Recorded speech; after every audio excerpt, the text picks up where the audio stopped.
তোমার ছেলে আমি। তুমি জানো না যে আমি কতদূর কি করতে পারি কি করতে পারি না। তুমি জানো না এটা বাবা। শুধুমাত্র শ্যামলীর কথা শুনে সবটা বিচার করে ফেললে। কি বিচার করবো অনি? আমি তো দেখতেই পাচ্ছি তুই বউকে ছেড়ে পুরনো প্রেমিকার সাথে এখানে রয়েছিস।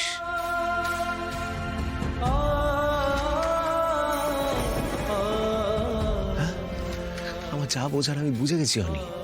এরপর কি বিচার করবো? তুই বল কি বিচার করবো আমি? ঠিকই আছে বাবা, তুমি তো একটা ভার্ডিক্ট দিয়েই দিলে। আমি তো খুব খারাপ ছেলে, নোংরা ছেলে। বেশ বাবা, আমি তোমাদের করা সব অভিযোগ আমি মাথা পেতে নিলাম। আমার পাশে তো এখন কেউ নেই। শ্যামলী এখন তোমাদের পাশে আছে, শ্যামলী তো আমার পাশে নেই। ভাগ্যিস নেই। অ্যাটলিস্ট শ্যামলীর মতো আমার পরিবারকে আমার কাছ থেকে কেড়ে নিত না।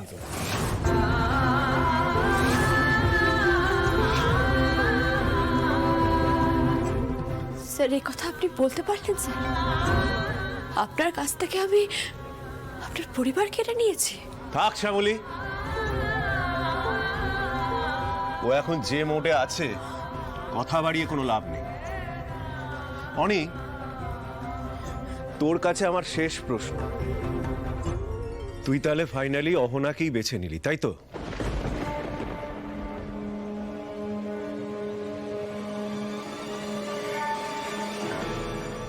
হ্যাঁ হ্যাঁ।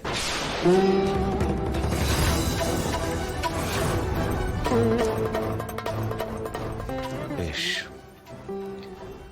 তাহলে এটাই তোর চূড়ান্ত সিদ্ধান্ত যে তুই ঘরের লক্ষ্মীকে ছেড়ে এই মেয়েটার সাথে থাকবি।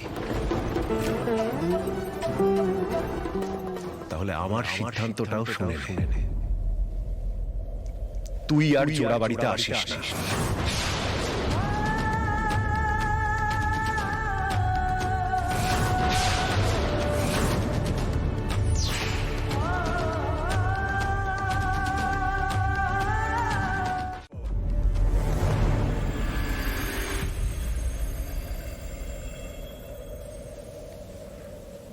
বাবা, তোমার মনে আছে মামনিও না একদিন আমাকে এই সেম কথাটা বলেছিল।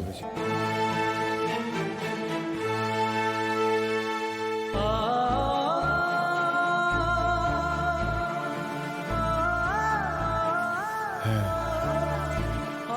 মামনি আমাকে বলেছিল যে আমাকে যে কোনো একটা বেছে নিতে হবে।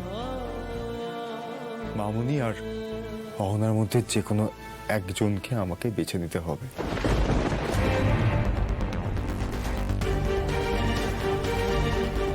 তোমাকে বেছে নিতে হবে অনেক, হয় ওই মেয়েটা না হয় আমরা। আর যদি আমি অহনাকে বেছে নিই তাহলে আমাকে জোড়া বাড়ি ছাড়তে হবে।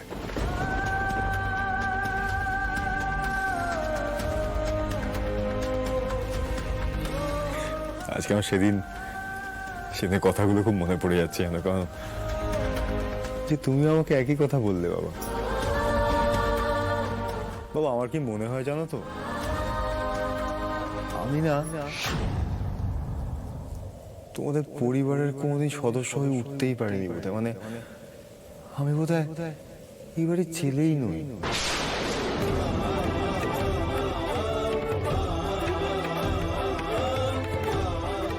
নিজের ছেলে হলে তুমি আমাকে এই অসম্মান করতে পারতে না। নাহলে তুমি বলো না এত সহজে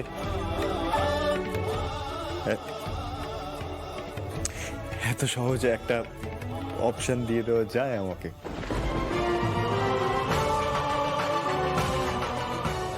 আমার পরিবারের কাছ থেকে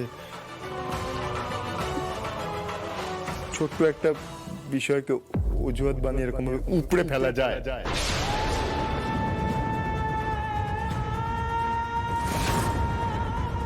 বোধহয় এই পরিবারের কোনোদিন ছিলাম না, তাই হবে।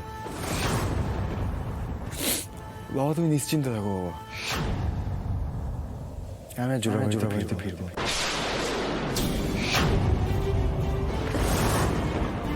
আমি এখানেই থাকবো। পাওনার সাথে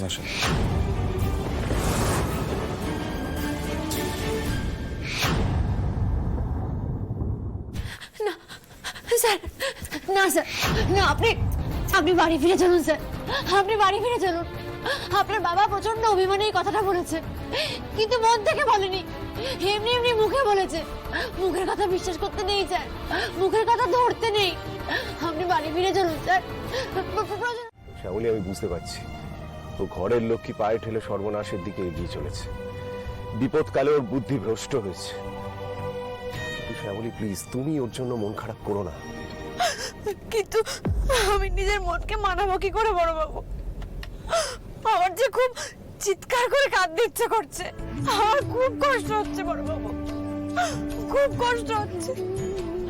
খালি মনে হচ্ছে আজ যদি বাবা থাকতো তাহলে খুব ভালো হতো। বাবাকে আমি বলতাম, বাবা তুমি তো বলতে বলো যে আমার মেয়ের সোনার কপাল কোথায় গো? তোমার মেয়ের তো সোনার কপাল নয়, তোমার মেয়ের শুধুই গালমন্দ সোনার কপাল। সারা জীবন শুধু দুঃখ পেয়ে গেলাম, অবহেলা পেয়ে গেলাম, সবাই ভুলই বুঝে গেল, কেউ তো ভালোবাসলো না। তুমি ভুল ছিলে বাবা, তুমি একদম ভুল ছিলে।